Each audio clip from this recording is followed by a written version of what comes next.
સુરતના શિક્ષક મકરંદ જોશી જેમને બીએલઓ તરીકેની કામગીરી સોંપવામાં આવી છે। એક તરફ એસઆરની કામગીરીમાં કામનું ભારણ વધી જતા બીએલઓ આત્મહત્યા કરી રહ્યા છે અને આ મામલે વિવાદ ચાલી રહ્યો છે અને તેવામાં એક બીએલઓ આવા પણ એમની કામ વિશે વાત કરીએ તો તેમના ગળા નીચે મણકાની ગાદી ખસી જતા તેઓનું ઓપરેશન કરાવવામાં આવ્યું છે। તેમ છતાંય જ્યારે લોકશાહીના લોકતંત્રને મજબૂત કરવાનો આ કામગીરી હોય એસઆરની કામગીરી તો એ કેમ્પેઇનમાંથી તેઓ કઈ રીતે બાકાત રહી શકે અને માટે તેઓ ખૂબ જ નિષ્ઠાપૂર્વક બીએલઓ તરીકેની પોતાની ફરજ નિભાવી રહ્યા છે। મકરંદ રાજેન્દ્રભાઈ જોશી। મકરંદભાઈ, તમે અત્યારે શેની કામગીરી કરો છો અને તમને શેનું આખી તકલીફ ઊભી થઈ છે, છતાં તમે આ જ કામગીરી કેમ શરૂ રાખવાનો નિર્ણય કર્યો? હું સુરતમાં બીએલઓ તરીકે કામ કરી રહ્યો છું। મને સર્વાઇકલ લોર્ડોસિસ એટલે કે ડોકના મણકાની ગાદી ખસી ગઈ છે, એ પીડા છે।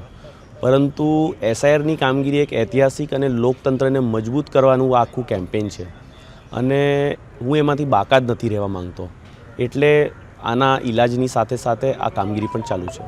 અચ્છા, તમને કેમ એવો વિચાર, તમે ઈચ્છા કરી હોત કે તમે એમાંથી દૂર થઈ શકતા હતા, તેમ છતાં કેમ તમે એમાંથી દૂર નથી થવાનું કર્યું? જ્યારે મેં જોયું કે કલેક્ટર સાહેબથી લઈને ડેપ્યુટી કલેક્ટરને ખૂબ મોટી સંખ્યામાં આખી ટીમ લાગી છે, આખા દેશમાં કામગીરી થઈ રહી છે અને આટલા વર્ષો પછી આવી છે અને દેશ માટે કામ કરવાની તક આપણને ક્યારેક ક્યારેક મળતી હોય અને એસઆઈઆરના માધ્યમથી એનો એક ભાગ બનવાની મને તક મળી છે, એટલે એમાંથી હું બાકાત નથી રહેવા માંગતો। તમે ઘરે ઘરે કઈ રીતે અત્યારે ખાસ એક પ્રચાર એટલે લોકોને સમજાવવા જાઓ છો, શા માટે એવું કરો છો? શરૂઆતમાં અમે ડોર ટુ ડોર ગયા અને પણ પછી ફોર્મ્સ મળતા નહોતા, એટલે અમે લાઉડસ્પીકર અને માઇક લઈને શેરીમાં ફર્યા, જેથી એક આખું વાતાવરણ બને, લોકોને ખબર પડે કે ફોર્મ આપવું જરૂરી છે, નહીં તો મતદાર યાદીમાંથી નામ નીકળી જશે અને એની એક ચર્ચા શરૂ થઈ, થોડુંક મોબિલાઇઝ કર્યું આપણે પબ્લિકને, તો ફોર્મ આવવાના શરૂ થયા।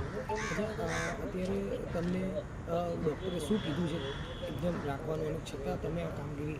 ડૉક્ટરે થોડીક દવા આપી છે અને સાથે સાથે ખૂબ મૂવમેન્ટ ના થાય હેડની એવી સલાહ પણ આપી છે, એટલે એનું ધ્યાન રાખવાની સાથે સાથે હું આ કામગીરી કરી રહ્યો છું। નહીં, કામગીરી જ્યારે આ શરૂ થઈ એના પહેલાં થોડોક દુખાવો હતો પણ ખબર ન પડી, પણ જ્યારે વધવા લાગ્યું દર્દ અને પેઇન ત્યારે આ કામગીરીની સાથે સાથે જ મેં ડૉક્ટરની ટ્રીટમેન્ટ પણ શરૂ કરી, એમઆરઆઈ અને એક્સરે રિપોર્ટ કઢાવ્યો, ત્યારે ધ્યાનમાં આવ્યું કે એમઆરઆઈ રિપોર્ટની અંદર કે આ લોસ ઓફ સર્વાઇકલ લોર્ડોસિસની સમસ્યા છે ને મણકાની ડિસ્ક બલ્જ પણ થઈ છે। એટલે કેટલી ગંભીર કહેવાય? ડૉક્ટર કેટલું ગંભીરતા બતાવી છે? ગંભીર તો છે, કારણ કે જો આની ઉપર આપણે ધ્યાન નહીં આપીએ, વ્યવસ્થિત દવા નહીં કરીએ, પ્રિકોશન્સ નહીં રાખીએ તો ઓપરેશન પણ કરાવવું પડે એવું છે, પરંતુ એની હું સાવચેતી લઈ રહ્યો છું, એવી કોઈ સ્થિતિ ના થાય અને સાથે કામ પણ કરી રહ્યો છું।